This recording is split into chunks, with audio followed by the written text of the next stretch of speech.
Hi everyone. Miezo Mnyamala.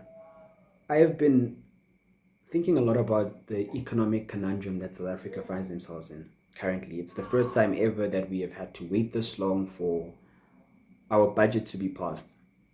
Our traditional fiscal year in South Africa usually starts at the beginning of April, end of March. And for the first time ever, it was brought upon presentation and it was rejected by our government of national unity, where the DA did not agree with most of the mandates that were put on or stated by the ANC. With all of that, that's the politics of it. South Africa has the ANC and other parties have insinuated a VAT hike of from 15% to 15.5%, and another 0.5% in the upcoming financial year of next year, to sort of breach the gap of 22.3 billion rand shortfall that they have, because that amount is the amount that is needed for the operation of the country, and that's the amount that, in terms of the SARS tax collection revenue, they realize that there's not going to be an adequate collection. But before I step into that realm, I'd like to speak about the cost to interest debt. So, in the current financial year, which is the one we're currently in, our cost to interest debt was sitting at 385.9 billion rands. In the next financial year, which will be published when the budget has been concluded, which will run between 2025 and 2026, our interest cost to interest debt will be at a whopping 388.9 billion rands. Just to give you in layman terms what that really entails, it means we would be paying around 1 billion rand a day in order to finance our debt. Debt coming from different places, foreign countries, people taking out government bonds and financing them through trust funds, and but that 1 billion per day is just for the interest. The principal slash, if I may call it, capital amount of the loan is not being touched or severed in any shape, way, or form. There is also a big like viewpoint or stance about the public wage bill. The public wage bill between 1994 and 2023-2024 has grown from 5.6% to 10.4%, and that is how much it takes off the total available finances of the the country.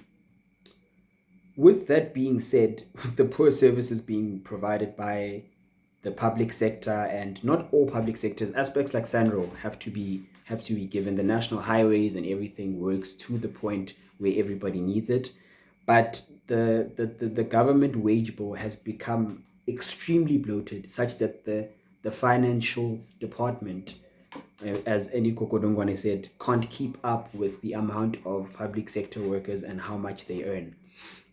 Over the years, of course, they try to increase the amount of benefits, financial benefits, and specific allowances to make the public sector a more lucrative aspect for people to be employed in. Which all being fair, but most of the money has been going off to financing things like embezzlement and. But the 388.9 billion rands is really, there again, whopping in my mind, because that is more money than we finance for law, courts, the economic development, and the healthcare system of South Africa. And yet, that's just the amount that we owe with reference to interest. And it really puts into perspective how much there still is to do. With reference to the total amount of debt that the country has, it is sitting at roughly 4.02 trillion rands in total. And our GDP, which is the gross domestic product, which speaks about the amount of goods and services that are produced annually, it is roughly sitting at 4 trillion rand. So our debt in total is equal to the amount that our economy is able to produce with reference to goods and services in the country, which is astonishingly very, very concerning. But I'm going to get to more of the solutions. So what had happened with the VAT hike was they had been sitting at a very complicit point where they needed the money and but there are so many parts of our economy that are not working. I will speak firstly about trade and industry. I am just sharing my 2 cents from what I've listened to and the solutions that have popped up in my mind. So with trade and industry, we have things like syntax. We have syntax. We have the markup, sort of the tax that we pay on our diesels and our petrols. We're sitting at roughly 1.25 rand. Anybody else can check me. Anything that I say or read is not entirely, I can't say it's 100% correct, in the sense that you can bring forward greater information, different information, and because it was composed by another person, and I just went ahead and I read and kept on expanding the sources of which I obtained the information from, and then I come to a conclusion that this must be the consensus. But with that, the 1.21 rand 25 cents roughly that every driver has to pay on petrol, fuel, diesel, everything, I think personally should be scrapped. Then the licensing or the renewal of cars should be set to one large value per year.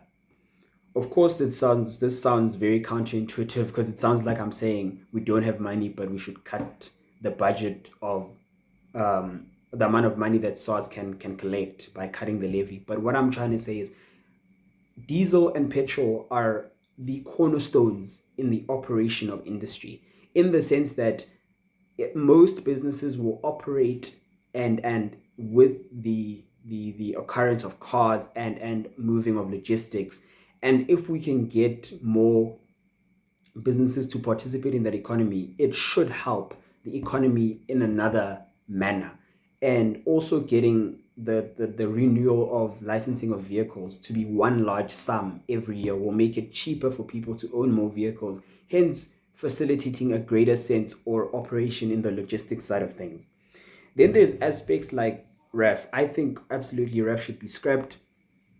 Ref should be scrapped. Lawyers are looting too much funds from the entire process. More money should be taken into other departments, that the money that is paid over to RAF into other departments used to facilitate a greater sense of economic development.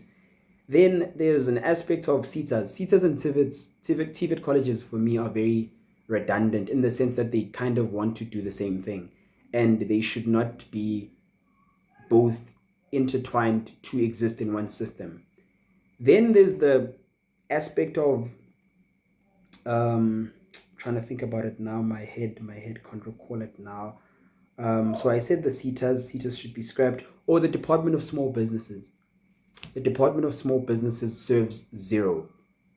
It should be scrapped, budget moved to other places, employees and its ministries and should be closed down because they do not serve an actual need of this country. I will reference something that was done by Bill Clinton. When he became president, he really touched base with the reformation of the social security. I think it must have been America, such that he gave social security for a period of time on the event of proof of effort. So social security is granted to specific people in the event that you are trying to uplift and better yourself. And in that regard, you will then be provided with social security. But the social security bill in South Africa has grown from 4 million rands roughly in the time of Nelson Mandela to a whopping 24 million people. And that is, we can't keep loading people onto a lorry. It's unsustainable. It really is unsustainable. And it should be a manner in which they should try and find a level of reform to change that aspect. Just getting down to zero based budgeting solves a lot of issues because we don't have enough money to keep running the way that we are. And that's just, it's basically the conversation that your parents will have before December, which we can only do XYZ because in January you still need to go back to school. So yeah, I'm not sitting here as a critique. I try to bring about solutions, bring about a great deal of doing things the way that they should be done. So yeah, cheers, everybody. I hope you extract a lot of positivity from the video, and there is a lot to learn from the video.